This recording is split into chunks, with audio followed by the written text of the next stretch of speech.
the rookie behind the mic didn't hit mics on first there, so the picture's going to come up here in a second, and we can't. They would have been able to hear us. Good evening, everyone, and welcome to Porch Time with your host, Kevin Coryell, live from JTH Construction Studio. And what a studio it is. Very comfortable in here.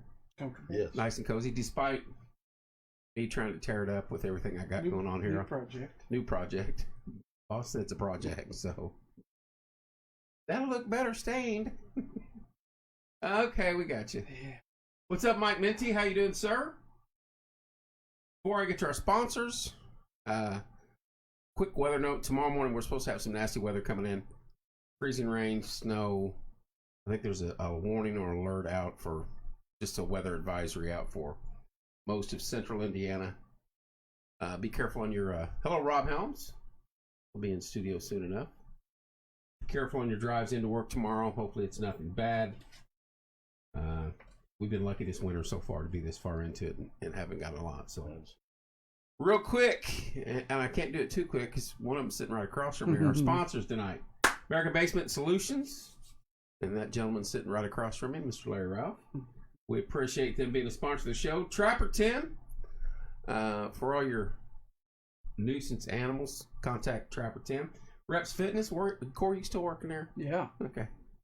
I finally got back in there working out this week. I need to go in there and at least sit down with you so I can say I've been to the gym this year. So. Blandon Brothers, it'll be springtime enough and you'll need your yard cut. Get a hold of Larry and his Blandon Brothers, Blandon Boys. Mm-hmm. Get your yard straightened away. Just Winging It with Danielle Wingler. We can get your Porch Time apparel. There's the boss. Linda Ralph, how you doing? Watch what I say now. Yeah, you better watch it. Yeah, you got to be on your best behavior now, Larry. And then, of course, thank you, Joe Hankins, for JTH Construction. Contact Joe for all your construction needs. Join us in studio tonight. One of our sponsors, we try to get this guy here, but he's got everything going on under the sun. He'll stop by and buy a truck every now and then and do some things like that. But we have him in studio night, and there's some stories this guy's going to tell. He's not just a business owner here in town. He's not just a gentleman that comes on the show and helps us out here. He does a lot for things outside of this country, and we're going to get into that. Larry Ralph Sr., how you doing, sir? I'm doing great. It's great to finally have you in studio. Good to be here. We've been trying, I think, since about October to get you in here. But here's, and I didn't tell Corey. Corey got in here. Larry got in here ahead of Corey. I want you to, here's his afternoon. What'd you do this afternoon, Mr. Ralph? Well, about an hour and a half ago, myself, my wife, and my daughter, we had our arms in the south side, the south end of a northbound goat, birthing some goats this afternoon. Nice. About an hour and a half ago, and we had one stillborn, one regular birth, and then one breech. So we had to turn the last one. And Becky, my daughter, her hand was the only one small enough to pull off that little excitement this afternoon. Saved the day. So she saved the day and the goat, and both of them. We're watching football, and he's birthing goats. So that's what Mr. Ralph does. Real quick, for everybody who don't know, you are a business owner here in town. Yes. American Basement Solutions. Yeah. Yes, sir. Is it basement season? Is there ever a basement season in the springtime? Coming up, it's a little busier when we get the spring rains. Yeah. Then basements flood, crawl spaces flood. Yeah. We do a lot of mold remediation in crawl spaces, and floor joists, sill plate, we do all the nasty stuff no one else wants to do.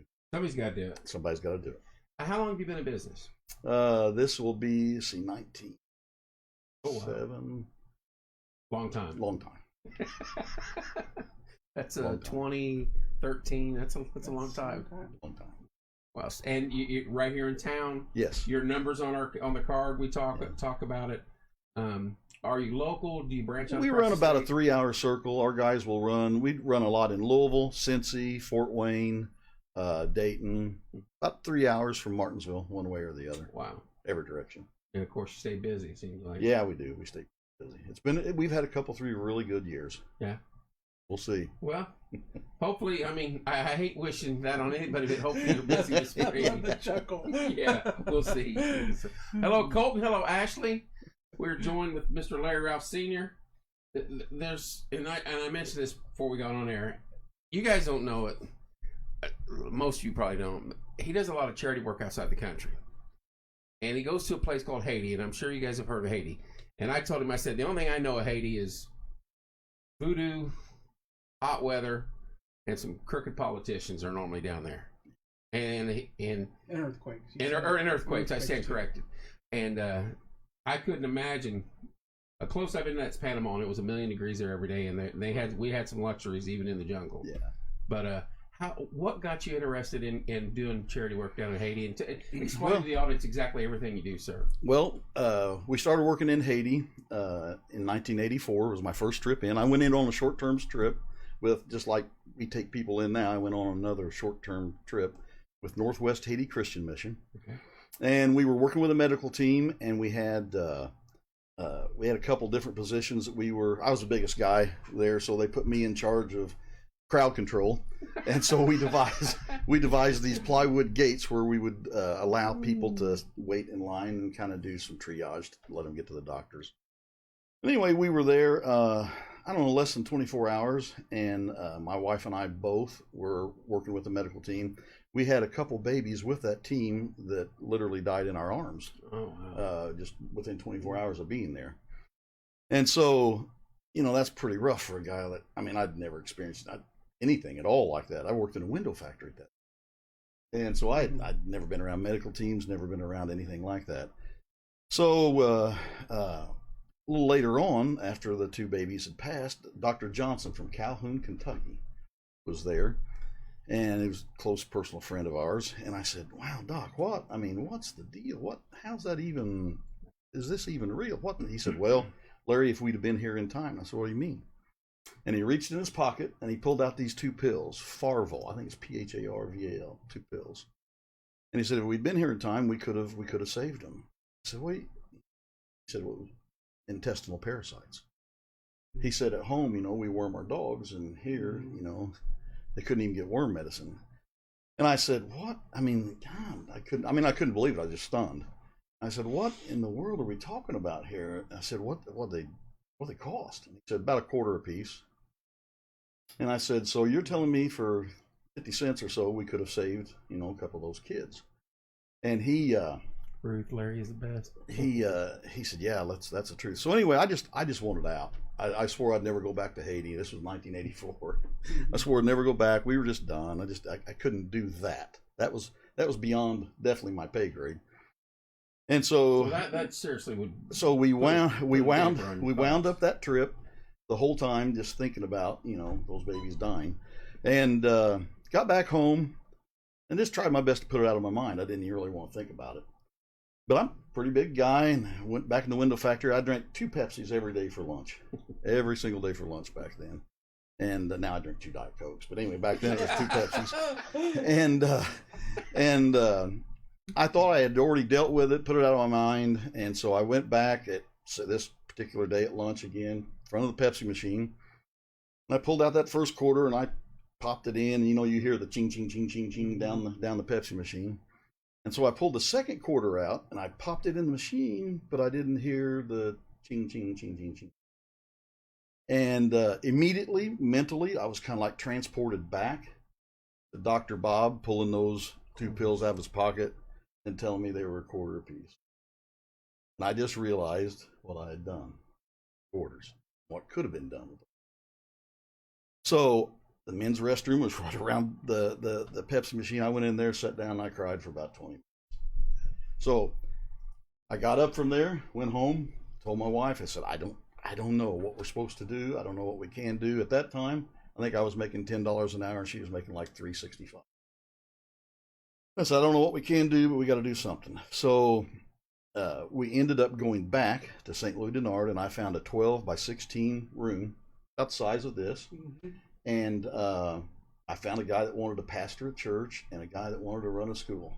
And myself and some other Christian businessmen put our funds together, and we kind of pooled our resources, and that was our beginning. So I tell everyone, no matter, don't ever think anything's too small. Literally, we started our ministry with 50 cents, in front of a Pepsi machine, and we picked 23 street urchin kids that were living on porches, underneath of places around town. And we ended up putting them, that was the first 23 kids that we put in. And then now, over this past 30, 36 years, whatever, we've ended up planting 12 churches, 10 schools, and there's around 4,000 kids in those 10 schools. We are directly, and a lot of them we've been able to transition to their own function and their own doing. We're directly responsible for any time between 4 and 5, right? That we're still dealing with every single. Not to stop, but how hard is it getting established in Haiti to even get in the country? This is what we're going to do, A, B, and C. A lot of red tape. No, you just got to bluff your way through it. Really, that's pretty much what we did. Is we just one thing I learned in ministry. If you're going to help somebody, you just can't ever take no for an answer. Right. And there's a lot of red tape. There's a lot of things, which brings up. I'm going to skip from Haiti here just for a second. Sure. And talk about Hurricane Katrina to back up what you said with regards to red tape. I found it's always better to ask forgiveness than permission. That's kind of my life's motto. Kind of the Catholic motto. It's a lot easier to ask forgiveness than permission. I'm with you on that. And so at Hurricane Katrina, that's what I thought. Yeah. It came in on a Monday. We left on a Tuesday. We literally drove through the storm while it was in Tennessee, northern Alabama, to get to Gulfport, Mississippi. And when we got to Gulfport, right after Katrina had hit, I mean, we were some of the first ones rolling in town there. FEMA was there, and the Guard was there. And we got 9 blocks from the water in Gulfport, Mississippi.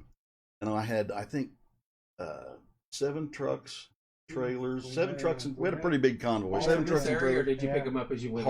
Hoosier Harvest Church. Oh, okay. We had put, caravan going. Yeah, we had a big caravan going. And so we got there, and we set up camp in an AutoZone parking lot, which was like 9 blocks from the water. Yeah. And I mean, 30 foot up, there was stuff in the trees where where it had come in. Horrible storm. Yeah. Oh, it was unbelievable. So anyway, we got there, and the FEMA guy says, "Whoa! You can't go any farther. You got to stop. I don't know what you think you're doing." And I said, "Hey, I don't know what you think you're doing. We left Indiana 2 days ago. We're here in Gulfport, and we came here to work. We had chainsaws, everything, supplies." Mm-hmm. And the guy from FEMA said, no. I said, "Well, you just want me to turn around and go back to Indiana? Is that what you're telling me?" Because he was kind of a jerk, to put it nicely. And the guy in the Guard looked at me and he goes, so I went around the side of the building, and the guy in the Guard said, 9 blocks down, 2 blocks south, I'll have a contingent that'll get you over the railroad track. Don't worry about it. So we were escorted. We were one of the first groups escorted into Gulfport. Awesome. You just can't ever take no. I kind of ran into the same thing with the tornadoes down here at Henryville, Clarksville here a few years ago. We just didn't take no. We went to Lowe's, bought us some hard hats, yellow vests, and we went in the back way. Yeah. So you just if you've made up your mind that God's called you to do something, and that's what you're supposed to do, don't ever take no. Real quick, I want to catch up on chat here with you because there's a lot of good stuff coming in for you. Going to Haiti changed Eric and I, Eric and Donna Lashbrook's life. Everyone should go to Haiti one time; it'll change you forever. Lash changes my life as well. Larry is a blessing to so many. Hello all. Really bad polluted rivers in Haiti. Hello Betty. Hello Ashley. That's Keith Lash. Yeah. Yeah. So you just don't take no. No. So you get to Haiti, set your room up, and did they come to you? Did the people instantly come to you? You're the biggest show in town.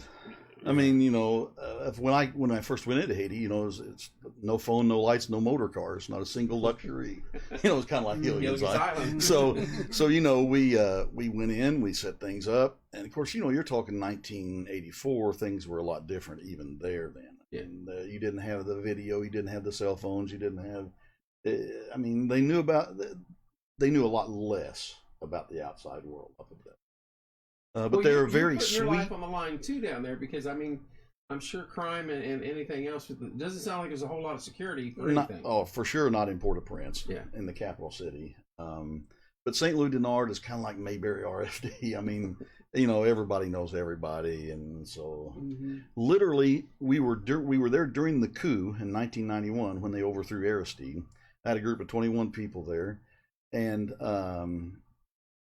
we were up on the roof. We knew that the government had been overthrown. There's shots being fired in the street, and you know, it was kind of a rough situation. Oh, I bet. But we all got up on the roof that night. The church and the town literally came and stood shoulder to shoulder, looking out with their backs towards us and sang all night long to protect us. You know, they were going to make sure nothing happened to us. So you form relationships, and all of life is really. I mean, that's just what it is. You can boil it down to anything else if you want. You can try, but it really is about relationships. And we had formed enough relationships, and still have, and still are, that there are just some things you don't have to worry about unless you're caught in a town like Port-au-Prince where they don't know you. Yeah. You know, but it's kind of the same thing. Even at that, though, I mean, did you see Indianapolis this past weekend? Yeah. You know. Yeah. I mean, sometimes you're better off in a foreign country walking the streets than you are here in our own. There's a lot of evil in the world right now. Oh, it's unbelievable. Yeah. So, how long? So you've been in Port-au-Prince, or excuse me, in Haiti since 1984? Yes. And still going to this day. And you said you may be going back here. Yeah, as soon as I've got a blood issue. I have to have about a half a gallon of blood taken off every month. It's polycythemia vera, whatever. And my doctor's made it very plain. I got to get this vaccine. So as soon as I can get a couple shots here in me, then we're going to start looking at one. And Corey, you've went down there with him. 2002. And I'm not doing this to tick anybody off, but when I hear people say, because like I said, I went into Panama, and I went through East Germany at the time, and I saw what oppressed was. And as a young kid at 18, there's families in Panama that ran out of that magnificent city at one time, living in billboard houses, and I'm talking mom, dad, brothers living there. That's an entire country down there where you're at. Yes. Those people are, you know, we're so blessed where we're at, and we take it all for granted. And when we stub our toe, I'm oppressed. Yeah. You know, we're all privileged. Extremely. And people, you know, people have no idea what that word really means until they go with you to a place like that. Taking a lot of people into Haiti that have been to other third world countries. Yeah. And they say Haiti's really a fifth world country. It's really not a third world country. Because the thing of it is, in a lot of other countries, you'll have a slum area, you know, but the rest of the country is just fairly nice or, you know, livable. Mm-hmm. And in Haiti, you've got one little rich area, and the rest of the country is unlivable. So it's kind of like a reverse situation. And they love you there. Oh yeah, hard, very sweet, hard-working people. It's not at all like maybe it's portrayed something. I mean, they work hard, hard, and are thankful. Well, let's not forget it's also 130 degrees there in the shade because you're a stone's throw from the equator. I can vouch for that. I was gonna say I'm not gonna make it down there. If I'd come about weighing 120 maybe. It was hot. I went, I think, the last week of July through the first week of August, 10 days. How long a trip is it down there? We fly to Miami? Fly from here to Miami, and then from Miami it's 2 hours, maybe, something like that. Corey went in with Eric Lashbrook. Corey and Eric. Bobby Mangus. Yeah, some of them went in and put on a sports camp for us a lot of years ago. Kids. Some IDT. IDT. The IDT guy, Eric and IDT guys came Katrina, in. Yeah, they came down with us. Yeah. But they also came into Haiti after the earthquake. Linda and I were there during the earthquake. We were stuck there about another 13 days, something like that. Unbelievable. Donna hit it. I mean, you can gripe about road construction here and the roads here, and I don't know how they are now, but 20 years ago when I went, there was no roads. Didn't you say the runway was gravel? Yeah. Now what do you got to do? What does the plane do before? Well, in Port-au-Prince, the plane has to buzz the runway to get the goats to scatter, and then they'll circle around and land. So we flew out of Port-au-Prince to Port-au-Pay. So you go to Miami, Port-au-Prince, Port-au-Prince to Port-au-Pay. And then drive to St. And then we Louis. drive however many hours from It's 8 miles and Planes, takes you trains, and about 30 automobiles. minutes. 30 to 40 to an hour. What's the population of that roughly? Of Haiti? Yeah. Nobody knows for sure, Yeah. but it's between 9 and 11 million. Its land mass, it's 1/3 the size of the state of Indiana. Really? 1/3 the size. And unemployment has to be just through the roof. 85 to 90%. Yeah. No, it's a very unique country, but it's also a country that has a lot of, a lot of art, a lot of culture, a lot of really cool stuff that way. Yeah. In the Dominican, is the Spanish side of the island of Hispaniola, and Haiti is the French side. You should know a little bit of French. Yeah, or Creole down there. Well, I don't Creole. Yeah, some of the words were not going to sound Arab. I knew maybe 3 or 4 words that I could use, and that was it. But I can fool some of them on a phone. Yeah, I can fool some of them on the phone. Yeah, face to face. Well, but to listen to you preach that Sunday morning in Creole. Mon capable parler Creole très bien. There it is. I can speak Creole pretty. Oh yeah. That probably helps out great. I can't imagine. One thing I learned about a foreign language is it's one thing to want to learn one. It's another thing when you have to learn one. Right. And when you have to learn something, it's a lot different than when you just want to learn. I don't know. I don't know if I can do it down there. You guys, it amazes me when I heard you were involved down there. I'm dumbfounded by it because you hear, and it's just like any of the third world countries.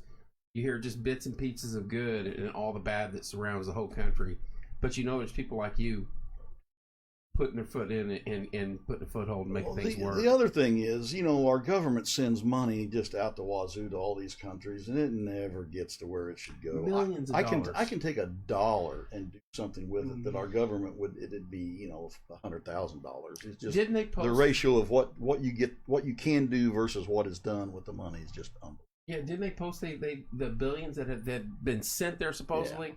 Yeah. And those streets should be paved in gold. Well, right after the earthquake. Tanya, I love the company on the mission trip to Haiti. Kevin, We did Jamaica. It was life changing.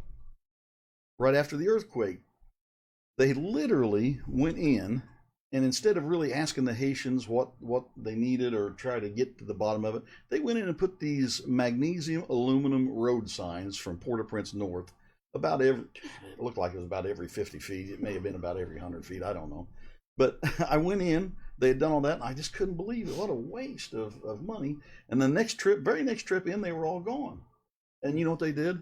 The Haitians cut down those roadsides and melted them into cooking pots. So, there you go. So, they needed cooking pots. They put them to use. So, right, instead of buying them cooking pots, they got them signs. And they said, we'll fix it. Yeah. Scotty says, love you, Larry. Love you too, Scotty. I love you more. Trip. You come away with your snapshots from your trip. My snapshots include the lady at the port holding her baby, showing worms in her baby's stomach, a young man with a club feet, literally walking on top of feet. Our 2-year-old Shelby was in Haiti. I was there when Shelby was there. Yeah. Her club feet, yeah. Yeah. Kevin Cooper was there and had to pass a kidney stone and was miserable. I think the whole trip we were there. Yeah.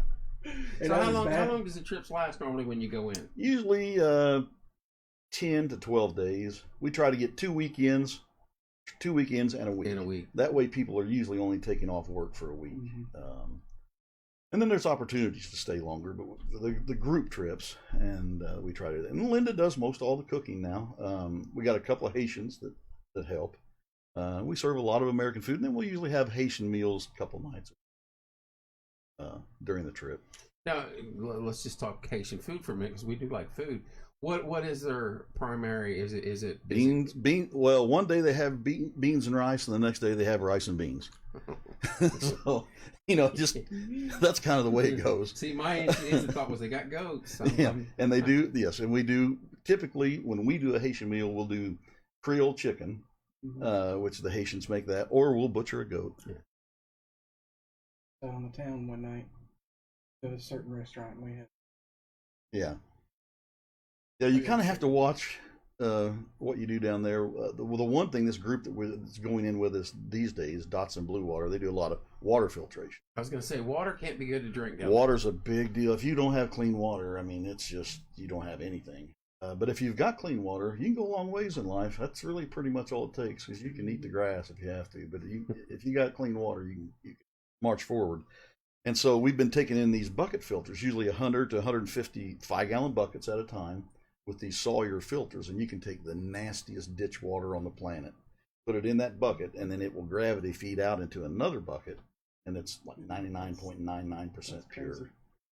So what I do now is I chlorinate it, double chlorinate it, kind of like a heavier than swimming pool strength, and then we run it through those Sawyer filters, and then by the time it gets there, you better than what we drink. Wow. James 1:27, pure religion, God our Father accepts pure faults. That's our ministry's. That's our ministry's verse. I'm sure Donna has remembered that. We've covered a lot of ground with Eric and Donna. Yeah, you get a lot of love online.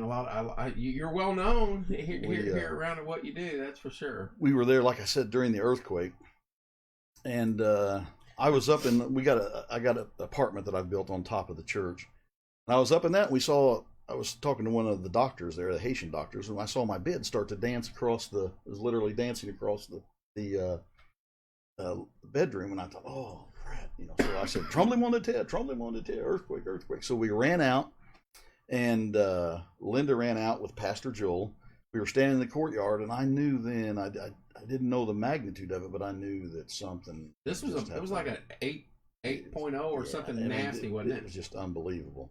So we, they're saying now 330,000 dead, but it was everybody that was there. No, there's no census, no. And the stories that came out of that are just unbelievable. Linda and I were there, and within 24 hours, they just started bringing dump truck loads of people and dropping them off in St. Louis Denard on the North Coast, because people just were trying to escape Port-au-Prince. And the first night they got there, it started to rain.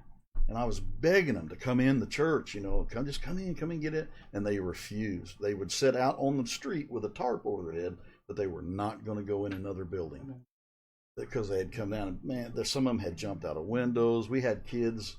Some stories really are too gruesome to even tell here, to tell you the truth. But Linda we had just given away all of our supplies because we were supposed to leave Haiti the next day, or the next 2 days. And we ended up staying there, I think, 17 days longer than we intended, because we were just trying to do what we could. So we started feeding and clothing, and we were running to the bank every day trying to get transfer money in. They were collecting money here in Martinsville. We were trying to get transfer money in, into Haiti so we could keep going. And Linda, we had given away most of our medical supplies, but we still had some, and she was treating them the best that we could. And we had people coming up there, the back of their the calves were missing pretty much on their legs, and she was coating it with Neosporin and trying to bandage them up the best we could. I mean, just things that you can't even believe you really did, to tell you the truth. But when you're in the midst of it, what else are you going to do? If you've got a heart. So we had that was quite an experience, and then I took several teams back down there after the earthquake. Some out of Newport, Tennessee, and First Priority. IDT with Eric Lashbrook came in. He was able to get passports for some of those guys, which was a challenge in of itself, but that worked out. And never thought about that. Yeah, just passports alone. Yeah, so we've had some real experiences there. Pretty crazy. And then right after the earthquake, then the Bangladesh troops came in. They brought Bangladesh troops in, and they were stationed at Moree, which is kind of like halfway between Port-au-Prince and Port-au-Paix. And Haiti had not known cholera for 150 years. I mean, it's crazy that they didn't, but there was just no cholera there.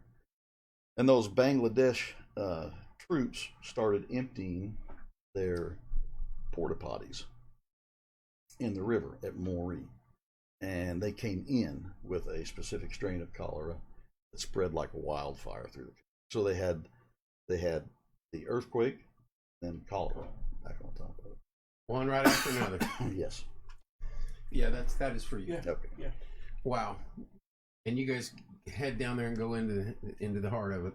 It's amazing. And when Corey had told me some stories, and I just think you are a blessing, not only to this community but to other communities, a third of the way around the globe. You know. The Crawl Space and Basement Company is my living. Ministry is my life. Oh, that's awesome. And it's pretty awesome when you're living can help support. Right. And those are words to live by, right? And so many dreams, I've still got so many things I'd still like to do. But I'm getting a little older, a little slower, a whole lot fatter. Oh, heavier. I'm sorry. Well, I mean, when you made the statement earlier, we're all security guards. We're just waiting for a place. Yeah. I can't remember what they call the big guys. Bulls. I don't think what they called me something when Roblon is big white guy. Because I was bigger than I am now. 2002. They were. Now you got involved and with an individual, with a kid, and he's made contact with you. He moved here. He's married. He lives in Bremerton, I think it is. Washington. Moved here. It's been a few years. But he's made it to the States. He's made it to the States, making a living. Married, just had a beautiful baby girl months ago, maybe. He was very industrious as a little boy. I knew him. I've known him since he was like 3 years old. And he reeled me in. Oh yeah, he got you, Corey. But Idson is his name. Idson, yeah, Daniel. He would literally at 6 years old, he'd find beads and sew them together, and he'd make all these trinkets and everything to sell to the group. So anytime I had a group down there, they knew that Idson was going to be there. He was up on your compound wall one time and had a gash on his foot. And I brought him in, and Becky patched him up, and she knew him. And I thought, he knows what he's doing. The best thing they can do is learn English very quick. Yeah. Because then when there's a group or someone in there, I had another little boy that got my favorite Cubs hat. I should have never wore down there. So you got and it was a day. Cubs hat down in Haiti somewhere. I've been there a day. It's somewhere down Haiti right now. I don't know. That's awesome. Well, my first couple trips, we came back literally with the clothes on our back, and we gave it all away: socks, shoes, wristwatches, whatever. We gave it all away because you just, first time you're there, you're just crushed, And I'd given my underwear away even, and my wife said, "Well, are they going to use it for a hammock?" So there's no Haitians that big, So yeah, we've had some fun. Hey, there's some athletes down there too. Oh yeah, yeah. We done like soccer and basketball and baseball. I remember there was one kid we had him in the compound inside the wall and kitchen. Me and Eric Glassberg looked and I went, we need to sign him up. Bring him back with us. He was bringing some heat and was like, wow. But these people have nothing. Oh yeah, absolutely nothing. Did you ever hear him complain? No. They have nothing, but they're very industrious. For those of you that like mechanical things, you get a kick out of this. I had a flat tire, which you have a lot of flat tires in Haiti. I mean, that's the way it is. You've seen the roads you're driving on, you end up with a lot of flat tires. So I had a flat tire in this little village called Boston Blue.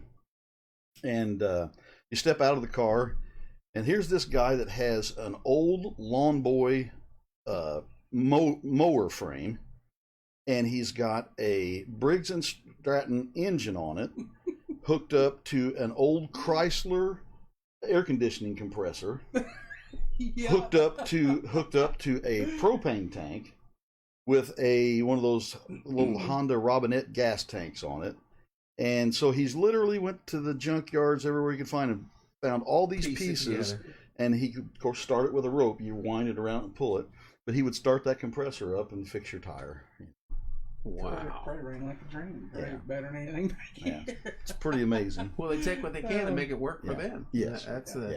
It's beautiful country down there. It's not that it's all slums and nasty. I mean, there's Berger is parts of it. Christopher Columbus said that it was the crown jewel in the Spanish crown when he discovered it when he was there. I mean, it's really unbelievable. Some of the places. The mountain. I mean, it's Now Haiti itself, the Dominican still is pretty forested, but Haiti's been deforested. over the past years. They've robbed all the teak and mahogany, and that's kind of killed the Haitians too, because they lost their lumber, which was teak and mahogany, cut the trees down. When you cut the trees down, then you end up with all this erosion, so you lose the soil into the ocean, and when the soil goes in the ocean, it kills the coral reef. So in one fell swoop, they lost their lumber, their agriculture, and their fishing industry. Wow. Over about a 30-year period. Gone. So it's, 9 to 11 million people just living on the rock. And you got so many other stories too, because you had like Travis Gould and Greg and Jeff Weiss. You had these teams that went up exploring in the mountains, and their stories are just like, wow. Yeah, we. There's probably some parts you don't want to go into. The one that hits my mind is the flood, the river or whatever they had across, and I think Barry we got Simpson, some really good. We got some really good video footage of that. Like, that is crazy. I can't swim, so there's no way I would have went across that. Well, you would put a Haitian on each side of That's it. What and it was. Kind of bounce down the river. Do, yeah. You do. But their stories, I mean, they're survivors. That obviously. Oh yeah. Every day. Yeah. Every single day. You can go live down there. I doubt there's a signal. Porch Time in Haiti, huh? Dude, you would have all them kids right in front of the camera. Right. They would be like the Little League baseball game we went to down here. I'd imagine that the internet signal down there isn't that great. That's outside the thing. of Port. I remember coming into St. Louis on the back of the truck throwing the candy. I want him to tell his Christmas. Kids everywhere. His Christmas story here again that he told off air. He he's been.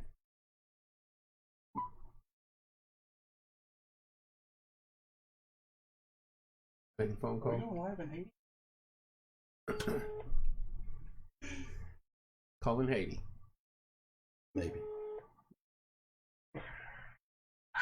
Allô? Fadin, ce qui j'en y Moi, a un programme ici qui est Porch Time, et n'a discuté Haïti. Comment tu vas marcher là?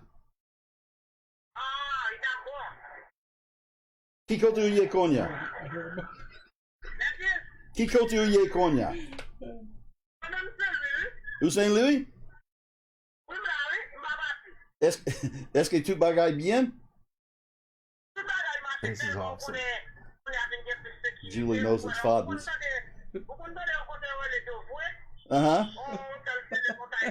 That's awesome, Julie.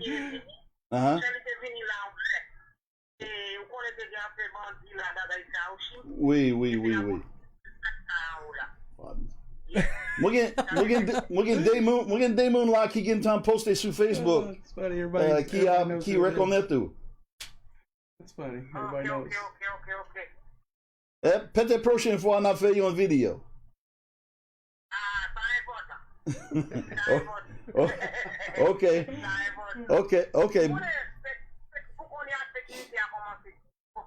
Okay. Oui. There's Becky. Oui. That is It's a awesome. translation. See what it brings it up. Sometimes it does, sometimes it won't. Okay. And it's just French. Zami, moi, Kembe Fem, m'a boyo immédiatement l'homme capable. Okay, bon du benio. Bye-bye. Oh, right. He was just going on and on, wasn't he, Becky? Yeah. That's awesome. Yeah. So you can speak. Yes. What is it? Is it a Creole type or is it Creole is it's a really slang French. Yeah. But it's a mixture of Spanish. Well, I got indoctrinated in that down in Louisiana, so yeah. Yeah, there you go. He could. Yeah. He could. He's Porch Time in Haiti, hosted by That Fodens. is good. Barry. There's Barry. That was awesome. Where was he at? He was in town. Yeah. He was in town. He said there's some kind of new program that's like a neighborhood crime watch or something. So they were out on the streets, patrolling the streets. Well, we heard I moped. heard the Yeah. moped in the background. It sounded like. Yeah. That's awesome. That was freaking awesome. I told you. I mean, he preached a Sunday morning sermon all in Creole. I mean, it was I just sit out there going, I don't know what you're saying, but this is amazing. Fadens knew what he's saying. Right back at him. So that's their church service. How long did it take you to pick that up? You know, really pretty quick. Yeah. I really did, because like I said, I had to. Yeah. You get in situations where, you know, you could lose property. You have to learn really quick. And I had no background in France. But well, see, it's funny. Even in our country, I was stationed in Louisiana, and you'd go into little communities down there, and you're like, what are they saying? And you know, they're talking Creole and different versions of it. Yes. And the word like Creole literally means mixed. Yeah. So it could be a mixture. However, there are some countries in Africa that I can understand. You know, you listen close enough, they got enough. Even though it's a different dialect and different language, it's close enough to French that you can kind of pick up some of it. Worked in Costa Rica some. My Spanish is poquito, very, very little in Costa Rica.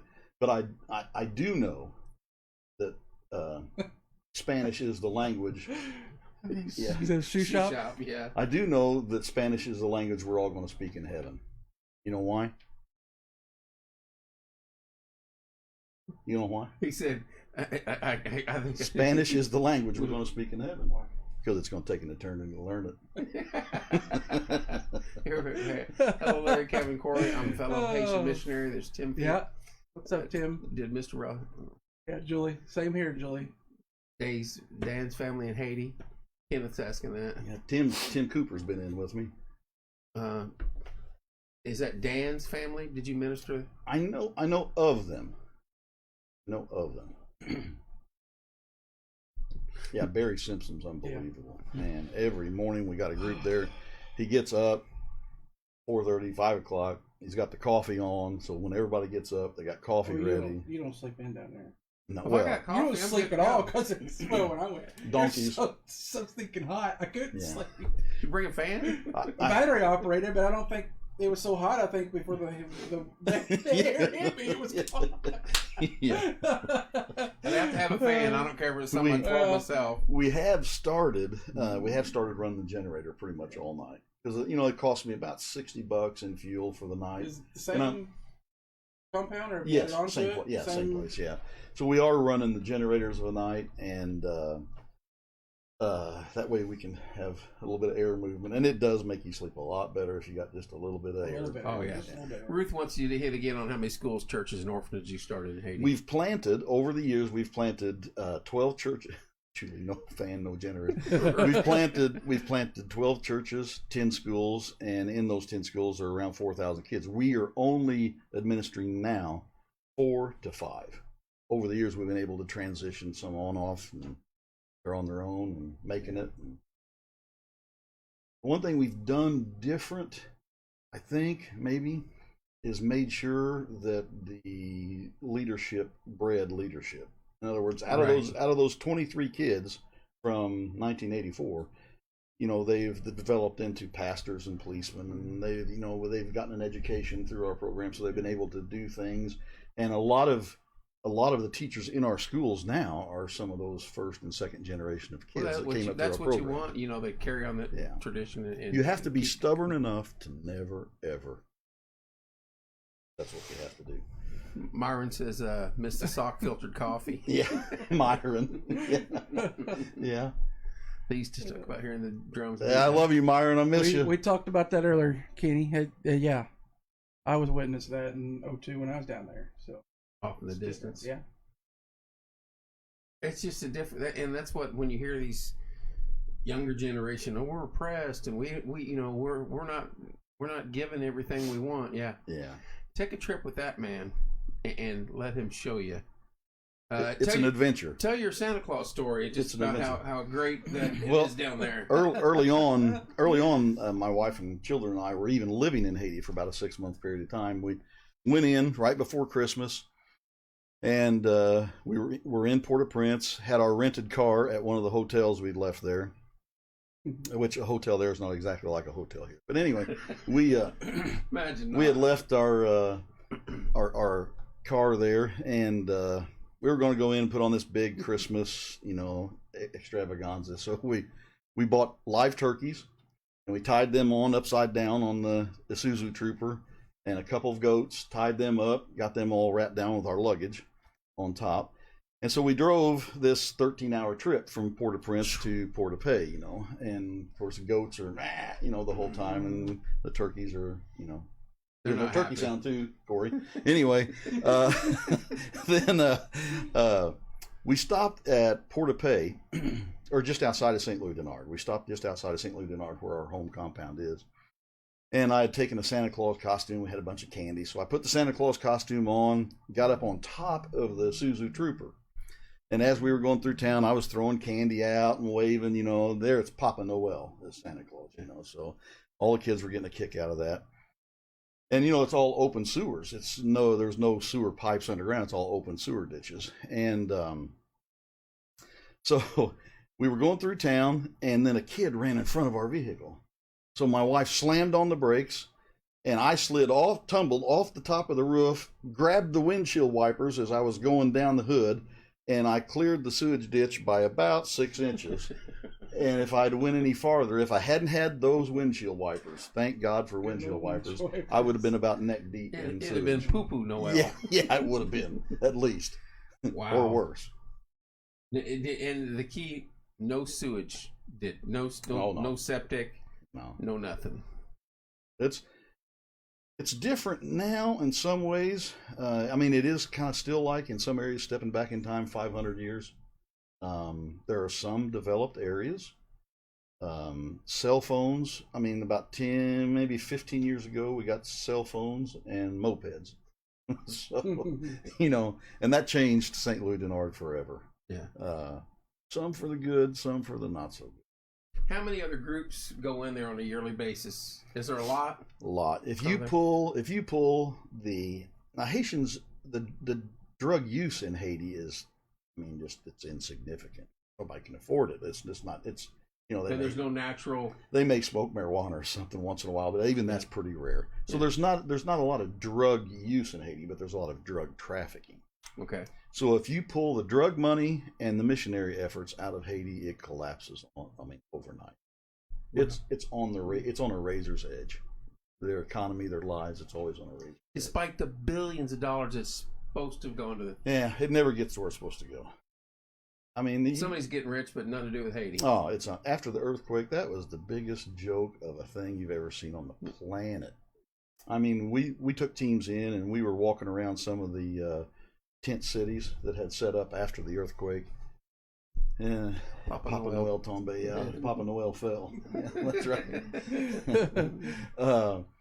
And they, it was disgusting. It was just unbelievable. The money that was spent after post-earthquake, that just nothing got done. That's big stars. Oh yeah, we're dumping millions of dollars into it. So many millions and in there. Next time Haiti pops up on news, you're thinking, we've spent $50 billion. It's going to be paved streets of gold. And money doesn't change corruption. Right. You don't. I think we're laying witness to that right now. Yeah. Corruption is corruption, and you don't change it with money. There's got to be a change of heart and leadership. All the way from Martinsville to Haiti and back. Yeah. And you just go back doing basements like it's no big deal. Yeah, that's what we do. We I won't say we rob from the rich and give to the poor, but we work for the wealthier and give to the poor. That's what we do. Well, you are certainly a blessing for this community, and I guarantee you there's hundreds, if not thousands, of people down there. I love chaos. I work better in chaos. Do you? Everything's better in chaos. Yeah. Because in chaos, nobody has any expectations. You can kind of find your way and maneuver around situations. And on these trips, typically people will say, there's a question there. Larry, yes, I was there under Baby Doc.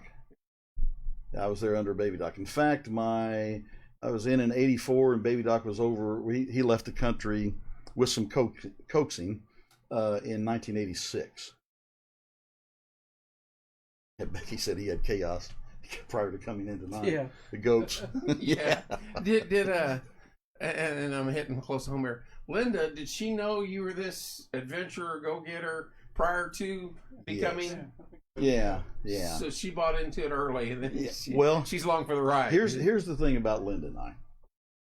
My first wife, Nona, passed away in Haiti. Oh, okay. She passed away in Haiti in 2007. But Linda and Nona were best friends. And so she knew. She was there when we started the ministry. We got film. This is, I mean, it's pretty heart-wrenching when you know the situation. But we got film of my first wife digging the first shovelful of dirt at our dedication ceremony at that compound in St. Louis Denard. And she takes the shovel and she hands it to Linda and she goes, "You're next." And Linda dug the second shovelful of dirt out of that compound. And I had no idea about that. And we didn't even really realize it till we saw the video, many years later. So, yeah, Linda's kids and my kids, they were all born at the same time. They grew up. We vacationed together. Went to Haiti together. We even assigned each other our kids on these Haiti trips. Like if some of us didn't make it back or whatever, we filled out the paperwork, and we were going to get her kids, and she was going to get our kids. And then Nona died in 2007, and then later on in 2008, we both got each other's kids. and so now we have 6 kids and number 15 grandchild.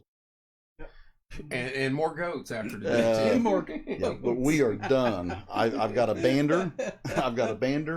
And the boy goats will become gender specific as soon as Snip is what you're saying? Yeah, we'll take care of them. We can say snipped on air. Yeah, there'll be no more boy goats. That's funny. I'll have gals and transgenders on the farm. How many goats you got total now, counting the chickens? Yeah, how many animals you got? 6. 6 after today. Your house? Yeah. Brings tears to my eyes every time. Yeah, they're a touch behind us on the story you're telling, but Laramie, her and her husband Cal, they've been going in with us. They're really a sweet couple that's looking to help us start back up our child support program. For years and years, I had a child support program that literally we kept contact. You could support a child, and we worked that way. You did that, Hoosier. Yeah, and then in 2001, after 9/11, and we built it kind of on the backs of USAID and a couple other organizations, CARE, and we were buying. They were giving us the rice and the beans, and we were buying the spices and the oils and all of that. Cheyenne went in for last. That's right. Yeah, her daughter won the Fall Falls Festival Queen.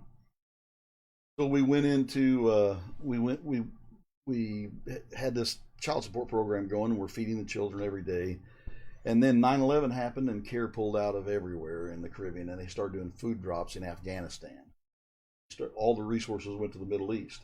So it dried up. I mean, it wasn't just us. A lot of missions efforts had built their whole program on the backs of this aid and this help. And it's been a really tough challenge to get everything going back exactly like it was. And then this year they devalued the currency. The American dollar is worth about half of what 60% down in Haiti. Well, I can tell you this: a lot of currency manipulation. First off, you became a sponsor of the show, and I didn't know who you were. I went off my good friend here when he tells me a man solid. That what he told me about you, that's an understatement because you're a huge blessing. A quick no. But I want to believe about half of what Corey said. Yeah, well, we can't discuss everything he said on air. But I want to tell you this: whether you're a sponsor or not, as we move forward, when you go back in there prior to, let us know. Okay. Because we'll do what we can here. Okay. And I'm not talking a big thing like we do, but I guarantee you, if we got on here and said, "Hey, Larry and company's going south. Let's gather some small stuff for them. You'll give us a list of what you need or what you think you might need, and we'll get it for you." One thing I've found is that Hoosiers, especially Martinsvillians, Artesians, but Hoosiers in general are very giving people. Isn't this amazing? And and people want to give as long as they know. Right. Yeah. What's being done with it. Like if you tell them the truth and what you're doing with it. And so I found that people really do want to help. We know we're blessed. We want to help. We just want to know what's going on. Right. With it. And so, some of the bigger organizations, you just, you never know. Yeah. Right. Doesn't mean they're all bad, but there's some you just never know. Here, what I've told people is if you don't want to give, that's fine. Just buy a plane ticket and come with us, and then you pass it. Mm-hmm. Yeah. Right. So that's getting it right to the source. Yeah, I that's the first thing that amazed me about when we were doing this as we moved into it. You ask, and if you tell them the truth, A, B, and C, our community's outstanding. Yeah. They'll open checkbooks and their hearts and their houses, and here's what you need, take it. Yeah. And I know if we said, hey, Larry and company's going south, they need XYZ, right, we could at least help you out. And disaster relief here too. Yeah. I mean, and I love it. I haven't been able to go to the last 2 major hurricanes, but I love it, man. I love being there, first on the scene or second on the scene, or as quick as we can get there. And Corey knows we literally in Gulfport, Mississippi, after Hurricane Katrina, we were cutting the roads in these neighborhoods to get open so we could take bottled water into them. Some of them hadn't been reached in a week. Wow. Hang on. Linda says, Katie was Nora Rouse. Heartbeat. Those shoes can be filled. I am blessed and honored. You'd have to see Linda on a team. She's pretty unbelievable. I went on a mission trip to Katrina with Larry and other people. I first traveled with Dots and Blue Water to Haiti with Larry and Linda as freshmen in high school.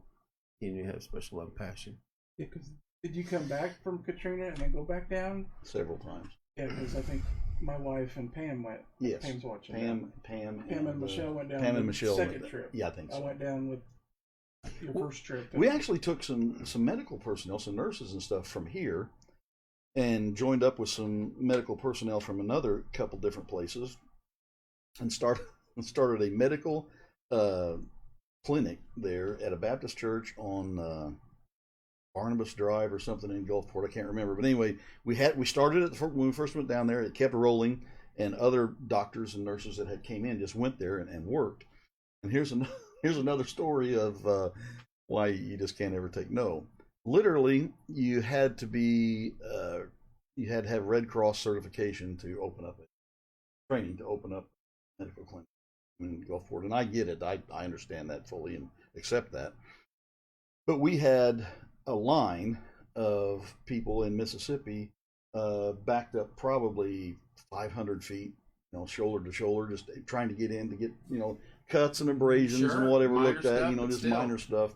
And so I went back the third time when I was down there, and I'm not giving them a black eye, but the Red Cross showed up and they said, "You're going to shut this down?" And I don't think so. And they said, "Yeah, we can't do this. It has to be certified." I said, "Okay." I said, and you go tell them. Right. The 500 people in line or whatever. Right. And, after a little bit of talk, we put that to bed and on. You never can you hit a wall, man, you look for a window. There's got to be a window. There's got to be a door. There's an opening. And even if you got to sneak around back to get in, that's what, that's just make it happen. You just got to make it happen. Remember that. Never take no. Somewhere and they're telling us, no, we're going to sneak around the back. We've done that. Exactly. We have done We've actually done that. We may do it again. I'm just throwing that out there. Yeah. Forgiveness instead of permission. It's a Catholic way. That's why we invented confession. I'm just saying. No. Yeah. I didn't know you were still doing your disaster relief. As often as we can. Are you going to cook? You got. Okay. I enjoyed. Okay. I was going to say I would love. I guess help out on something like that. I enjoyed helping down there. Not that I just. I don't want to fly out of country to Haiti. I'm just being honest. That doesn't. But that. As a young man, I probably would have loved it. Yeah. At 53, I probably wouldn't do you much good. I'm 62. Yeah. Come on. I'm not falling off the truck. Gulfport, that area. Yeah, Dean had texted us and said he played ball there 10 years after, and he said they were still devastated. We finally snuck down towards the beach area and drove down that lane and was seeing where houses used to be, and it was storm surge and it was just a concrete patio where the porch was. Yeah, totally wiped. Nothing. And there was there's one. Man. I mean, it just one of the most devastated that area. one of the most disgusting things I've ever even, other than the earthquake in Haiti, was in Gulfport. There was a big ship that had, I don't know, like 60,000 frozen chickens that flipped. Oh. And so on the beach in Gulfport, about 3 days into the ordeal, there were all these nasty, rotted chickens floating up on the beach. You literally couldn't get within 5 blocks and couldn't believe it. The odor, Yeah, but finally they got it cleaned up. And you just shove it out the ocean and let the sharks have fun with that. Yeah. My first time was working Andrew. There's 53. My first trip, hurricane relief, was with Andrew in Miami. And it was different. Andrew came across South Florida just kind of like a buzzsaw and just took everything. You know, and it really wasn't the storm surge, the wind. I mean, it just took everything, dumped it in the Everglades. You'd be driving along, and then where there used to be a mobile home park, there'd be a mobile home base that was left, and there'd be a couch sitting on there still. And you know, none of it made sense. So there'd be a recliner in a strawberry field somewhere. Right. It's like somebody. So that's the way Andrew was, and then Ivan and some of the others was kind of like a combination of flooding, this, that, and the other. But Katrina was just storm surge, man. Just massive amounts of water coming on. I remember stories we were tarping people's roofs, and and she was like, "We're looking at her house." She goes, "The water was there." We're like, "Easy, because you're so far 2 miles off the ocean, and it's like, there's no way." During Andrew in Miami, we were driving down Chrome Avenue, which is on, it's the west side of Miami, and Andrew had came in and had hit some of those mobile home parks and stuff, and you drive down Chrome Avenue, and the avocado trees and some of that just had metal all twisted around in the tree, and you drive down and here's a sunny day and it's glistening all off of this aluminum metal in the trees or whatever.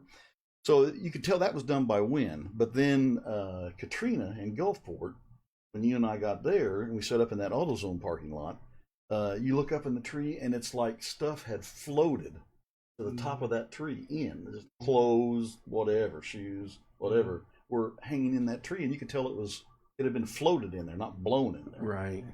Totally crazy. Different situation. But every disaster scene's different. Every single one's different. So, are you going to Costa Rica soon, or Haiti first? I'm waiting on a vaccine. Okay. And as soon as I get that, we're going to be looking into whichever opens up. And Costa Rica has some unbelievably beautiful places. I mean, I've heard that. I've not been there, but I have heard that it's one of those beautiful places. It's really kind of unbelievable. There's leaves there hanging over the roads twice the size of this conference table. It's just beautiful, tropical. But it does have some places, some Indian reservations, and places that are fairly poverty stricken. I mean, Pam, love the trip, but of course, love the trips with the Ralph's. Always an adventure. We don't take trips; we take adventure. Now, I've had my yellow fever malaria shot. Okay. And that was years ago, and that about did me in. So, that's good stuff. So somebody asked earlier about travel restrictions. So, is COVID... COVID has not been a big issue in Haiti. It's kind of amazing. I posted something even on Facebook here a while back that it's really not been... Well, they don't have the media telling them they're sick. I think there's a couple things. There's a couple things that play into that. Number one, it's tropical weather. Yeah. Haitians live outside a lot. Yeah, UV light in their houses. They got sun, and Haitians have some of the strongest immune systems that there are. Before AIDS, everybody wanted Haitians' blood from the antibodies and stuff that it carried. When AIDS first came out, it was homosexuals, Haitians, and hemophiliacs. The 3 H's. It was a big deal, and it killed Haiti. It killed it literally killed the nightlife, killed a lot of things good that were going on in Haiti. So it killed the tourism, what there was. Now you got to be just a little bit psychotic to go to Haiti for touristy purposes. Right. But for me, it's like home. You don't think of it. How many years? 1984, 36. Okay. 36. Supposed to be 37. Almost 4 decades. Long time. And if somebody would have told me when I started that I'd still be doing it now, man, yeah, I was getting ready to ask you that. First day I there, would did have you think never. Well, first trip, I swore I'd never go back. Yeah. Had the 2 babies die. I can handle it. And now looking back on it, nearly 40 years, Good thing that quarter didn't make that sound. it's just it's been a real crazy journey. Look at the seed you planted, and it has grown. And like you said, now some of the people that you have trained, or your people have trained, they're training their own people now and educating them. And God's blessed it immensely. It really had very little to do with it. You just got to be available. If you're willing to be available. The vessel of the message, though, obviously. If you're available, you don't have to be able, just available. And you got a following. They're all on here, telling stories. And they've all got their own too from some of those trips. Pam, when the video's over, you'll have to go back and watch probably 10, 15 minutes ago when you made the call to Haiti. Oh yeah, about 30 minutes ago. He called Fodden's in Haiti and had a good little conversation with him. Yeah. And Not that we didn't even have to introduce him, and everybody online, Julie, everybody knew who it was. So. That was awesome. Yeah. Well, we hope we keep you as a sponsor, at least a friend, because especially here in States, if I can go, I would love to go with you on one of those trips to the adventures when you go help out. And of course, if you go to Haiti, let us know. Martinsville could be next. I mean, you remember when the tornado came through here, man? We were in the floods and stuff. Yep. I mean, just the floods in 08. I mean, good friend of mine that just passed away, Danny Hughes, about a year and a half ago. He went on a lot of these trips with me. Yep. And we used my diesel truck during the flood in 08, June of 08. And we were pulling stuff out of town here. Oh, man, we were pulling stuff out of here. Yes, he was. I had to do work in my house. Yeah, for about 3 days straight, here in town, just trying to get people's stuff out of places. And it could be here next. You just never know. You just got to be ready and willing and crazy enough to go. And that's one thing about Eric and Donna Lashbrook. They've always been up for it. Yeah. We got a great group of people, obviously, and they care and love you. Obviously, they're sticking with you and telling all the good stories online with you. So, Corey, you got anything else? No. Mr. Ralph, you got anything else you want to add or say? No. If you got a wet basement, if you got a wet basement, or if you got bowing basement walls, or you got mold in your crawl space, or sagging floors, call us and we'll come out and take care of that for you. And then we will, as soon as we get your check, we will go spend it in Haiti. I'm telling you. Ruth says, thank you, Larry, for God blessing you. Love you, Ruth. That's what I tell people when I say this. If you got any kind of basement needs or crawl space, contact this guy. That's the type of character he has right there. Not knocking anybody else, but you're not going to be the guy with a character like that. He's going to look in the eye and tell you the truth. Right, wrong, or indifferent. Then he's going to take your money and go buy stuff in Haiti because that's what he does. My youngest son Daniel's one of our inspectors. He's out there bidding the work every day. And then Becky, my daughter's secretary. There's the phone number. Secretary, and she just posted the business number on there. Right. So. Sure, that's the same one. That's the same one we got on. That's it. On the business card there. You've been a sponsor for about a year or a little bit, maybe a little longer. Probably a year and a half. Yeah, a year and a half. Yeah. 3 6-month period. Yeah, we're glad to have you, sir, and especially I appreciate what you're doing in the community. I mean, I love Martinsville. I do too. I can't imagine actually having raised my kids anywhere else. Not always been the easiest place to make a living, but it's always been the best place to have my family. Yeah, I really appreciate and love Martin. I love the hometown feeling. I love. Oh yeah, Pam has somebody. Yeah, Sodney. Somebody calls once a week, check on me. He's been my son for 20 years, best trips life. There are a lot of good people out there. You don't have to go third world help. We have a lot of good people. Oh, that's right, Brenda. We fixed her basement. My basement is very nice. There you go. She goes to Who's Your Harvest with. Yeah.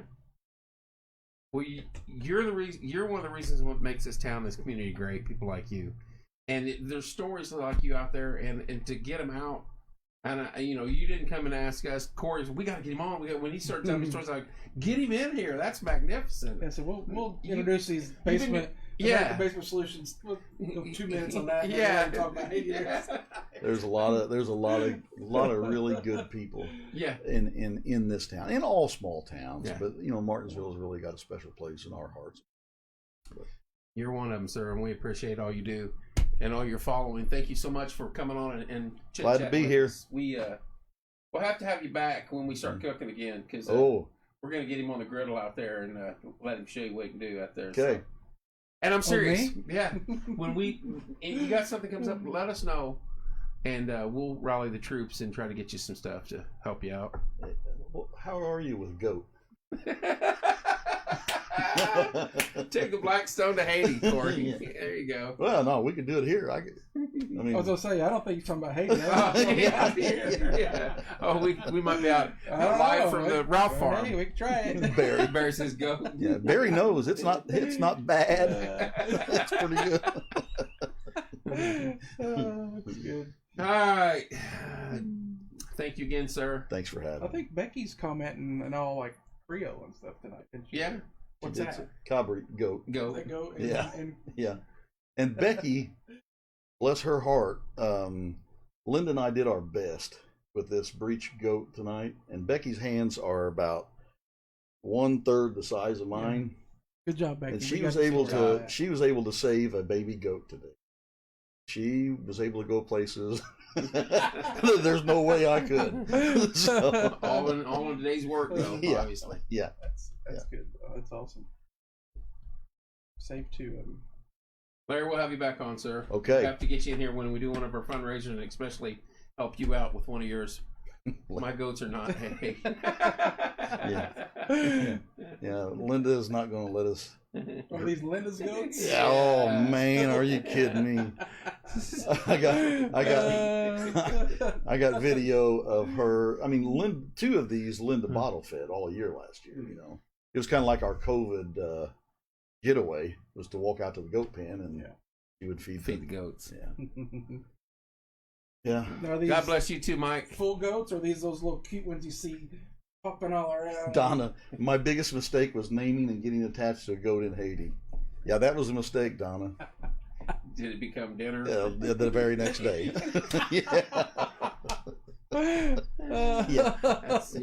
Yeah. Rule number 1. Yeah. All right, guys, we got to jump. Okay. Thank you so much, y'all. Take care. Wednesday night, Sports Nuts. I'm not here. Dean will have Coach Bud Wright. Bud Wright, yeah. If you missed it last Wednesday, he had Coach Gellin from Mooresville. Unbelievable show.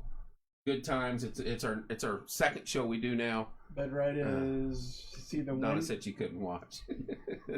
Probably the goat story. Is Bud the winningest coach? I think he's the winningest coach in the state of Indiana. From Sheridan? Sheridan. Tune in 7 p.m. Wednesday, Sports Nuts. Dean's right here. It'll be another interesting show coming. There's got some great guests coming in the future. So, Mr. Ralph, thank you. Corey, thank you as always. Thank you guys. Love you guys. Tomorrow's Monday. It's going to be nasty. Be safe in the morning. Take your time. There's no amount of money worth more than your basement gets wet after yes. Call this guy right here. Yeah. Even if it's damp, call him anyway. Yeah. Raindrops are pennies from heaven. Yeah. Literally. Yeah. All right, guys. Love you. We will see you soon.